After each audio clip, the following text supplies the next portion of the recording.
میں عرض یہ کر رہا ہوں کہ سنی شیعہ کا بنیادی اختلاف جیسا کہ عقیدہ امامت پر ہے یا جانشین پیغمبر پر ہے، تو اگر ہم اسے قرآن مجید سے سمجھنے کی کوشش کرتے ہیں تو سب سے پہلے تو ہمیں یہ جاننا ہوگا کہ قرآن مجید سے مسائل کا استنباط کیسے ہوگا۔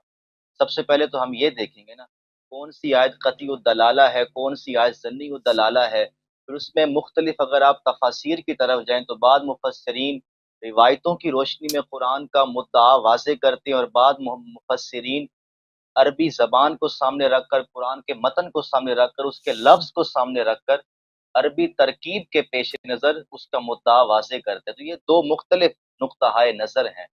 تو اگر ہم اس پر بات کر لینا کہ اتفاق ہو گیا تو پھر انشاءاللہ اس استدلال کی طرف بھی ہم آ جائیں گے۔ اسی طرح اگر ہم حدیث کی طرف آئیں کہ اگر ہم نے تاریخ سے متعلق یا حدیث سے متعلق دین کا اصولی مقدمہ ڈسکس کرنا ہے تو میری ذاتی رائے یہ ہے کہ وہ حدیث متواتر کے بغیر ڈسکس نہیں ہو سکتا۔ اخبار احاد سے ہم کبھی بھی اصولی مقدمہ ڈسکس نہیں کر سکتے، وہ ایک بندے کی خبر ہے، اور یہ تمام محدثین کا اس پر اتفاق ہے کہ خبر واحد سے حاصل ہونے والا علم ظنی ہوتا ہے، قطعی نہیں ہوتا۔ تو یہ میں نے مختصر بات کی ہے، اب آپ مزید اس پہ کچھ عرض کرنا چاہیں۔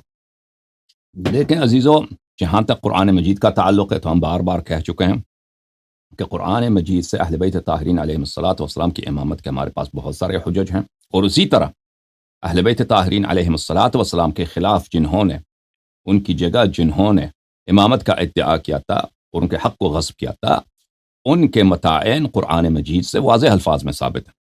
تو قرآن مجید کے روح سے صرف مسئلہ امامت نہیں ہے، مسئلہ متعین بھی ہے کہ اللہ تعالیٰ نے صحابہ کی وہ مذمت کی ہے جو کسی بھی دوسرے امتوں کے لیے، پچھلے امتوں کے لیے اس طرح کے طعن ان کے لیے نہیں ہے، جو ہمارے نبی صلی اللہ علیہ وسلم کے صحابہ کے لیے، بلکہ دوسرے امتوں کے، مثلا حضرت موسیٰ علیہ السلام کے اصحاب کے بھی، کہ اگر ان کا طعن بیان کیا گیا ہے، ان کی مذمت و سرزنش واضح الفاظ میں کی گئی ہے، تو اس کے ذیل میں رسول پاک صلی اللہ علیہ وسلم نے واضح فرمایا کہ میرے صحابہ بھی حضرت موسیٰ علیہ السلام کے صحابہ کے نقش قدم پہ چلیں گے، جس طرح انہوں نے جو کام کیے تھے یہ بھی کریں گے۔ یہاں تک کہ حضرت موسیٰ علیہ السلام دریا سے نکلے، قالوا یا موسیٰ اجعل لنا آلہہ کما لہم آلہہ، وہ دیکھا کہ کچھ لوگ ایک درخت کی پوجا کر رہے ہیں، تو کہا کہ اے موسیٰ، ان کی دیکھیں کتنے پیارے خدا ہیں، ہمارے لیے بھی اسی طرح خدا بنے۔ تو طائف کے راستے میں صحابہ نے یہی تو کیا تھا، صحیح سند کے ساتھ آپ ہی کے کتب میں ثابت ہے، کہا تھا کہ یا رسول، وہاں پہ ایک درخت ہے ذات الانواق، اب میرا نام آپ کو میرے ذہن سے نکل گیا اس درخت کا، وہاں پہ مشرکین پوجا کرتے تھے، وہاں پر پرستش کرتے تھے، تو صحابہ نے یہی تو کہا تھا یا رسول اللہ، ہمارے لیے اسی طرح جو خدا بنائیے جس طرح ان کا خدا۔ بہرحال قرآن مجید میں نہ صرف مسئلہ امامت ثابت ہے، دوسری طرف سے جن لوگوں کو آپ اپنا امام مانتے ہیں ان کے متعین بے وضوح واضح ثابت ہے، لیکن اس مرحلے سے پہلے جس قوم کے اکابر شہادت دے چکے ہیں، آپ ہی لوگوں کے اکابر، عمر ہے، عائشہ ہے، عبداللہ بن مسعود ہے، آپ کے صحیح ترین کتب میں، بخاری وغیرہ میں، کہ قرآن مجید ناقص ہے، تو آپ کا مطالبہ قرآن مجید سے کرنا یہ غلط ہے۔ یہ تو بار بار ہم کہہ چکے ہیں، اس کو دہرائیں گے نہیں، کہ پہلے بھائی یہ واضح الفاظ میں بیان کر رہے ہیں کہ پہلے آپ لوگ دیکھیں، آپ وہ دلیل لے کے آئیں کہ ہم باور کریں کہ آپ مانتے ہیں قرآن کریم کامل ہے، وہ دلیل لے کے آئیں نا، صرف ادعا کرنا کہ ہم مانتے ہیں قرآن کامل ہے، ہر عقیدے کی دلیل ہوتی ہے، وہ دلیل لے کے آئیں نا، دلیل تو ہے نہیں، تمہارے اکابر تو کچھ اور کہہ رہے ہیں، جن کی توہین کو تم کفر کہتے ہو، وہ تو جن کی تسلیم کو، جن کی تعظیم کو، جن کی احترام کو تم واجب سمجھتے ہو، اس کے لیے بل پاس کرا دیا اسمبلی سے۔ جی جناب، یہی تو میں آپ سے میں نے نہیں کروایا، میں نے نہیں، یہی تو میں ادم آپ سے رہا ہوں کہ نسبت سے، اہل کی نسبت سے کوئی بھی روایت ہم منہ اٹھا کر قبول کر لیں گے کہ بیان ہوئی ہے، تو وہ سند کے اعتبار سے درست بھی ہو، تو میں یہی تو آپ سے عرض کر رہا ہوں کہ خبر واحد بھی اصولی مقدمہ ڈسکس نہیں ہوگا۔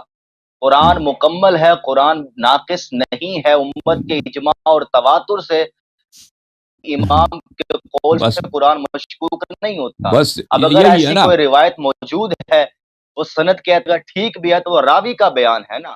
نہیں تو آپ بالکل منہج راوی کا پہ بیان بات نہیں ہے. کریں کہ یہ آپ روایات خبر واحد کو قرآن دیکھیں، یہ روایات اگر آپ مجموعی طور پر ان روایات کو لے لیں کہ جتنی جی احادیث مروی ہیں کی قرآن طرح کے کیا وہ نقصان، اتھینٹک اجازت ہے؟ دیں بات کرنے کی. ہاں بالکل آتھینٹک ہے. اب وہ روایت کو آپ نے دیکھا ہی نہیں تو آپ ایسے کہہ رہے ہیں نا، وہ ہم نے دیکھا، ہمارے پاس موجود ہے. تو یہ روایات کو اگر جی مجموعی فرمائیں. طور پہ دیکھیں، ہر روایت، بہت ساری روایات ہیں کہ بنفس ہی صحیح ہے اور صحیح حدیث حجت ہوا کرتی ہے. یہ اس میں مسلمین کا اجماع ہے، صحیح حدیث حجت ہوا کرتی.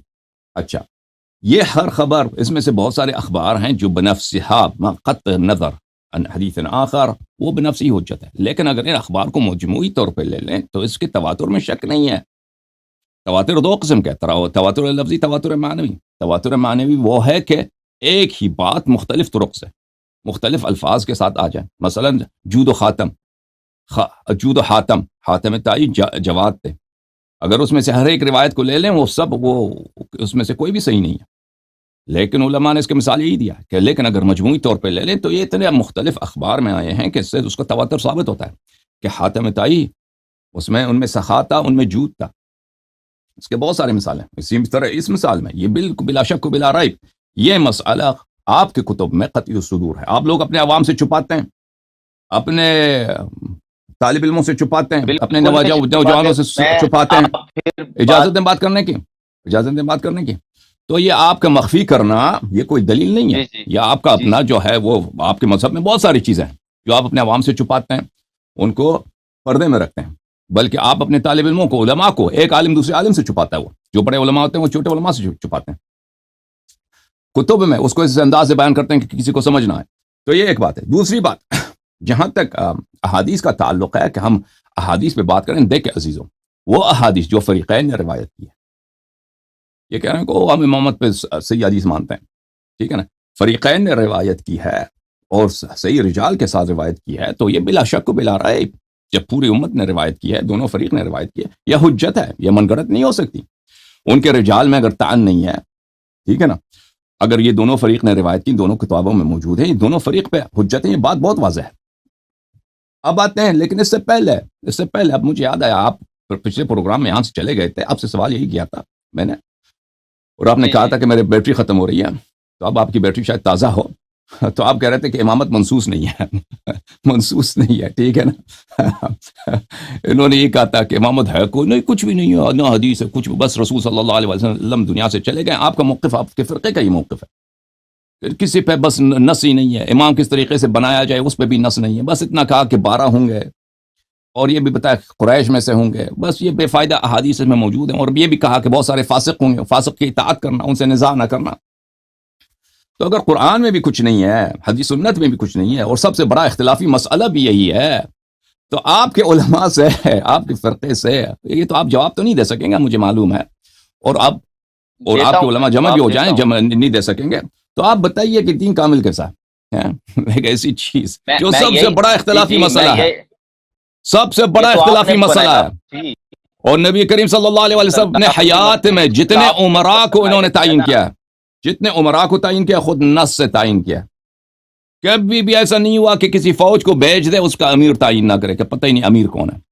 کسی علاقہ فتح ہو جائے، وہاں پہ اپنا نمائندہ تعین نہ کرے کہ وہاں کا والی کون ہے. ایسا کبھی نہیں ہوا.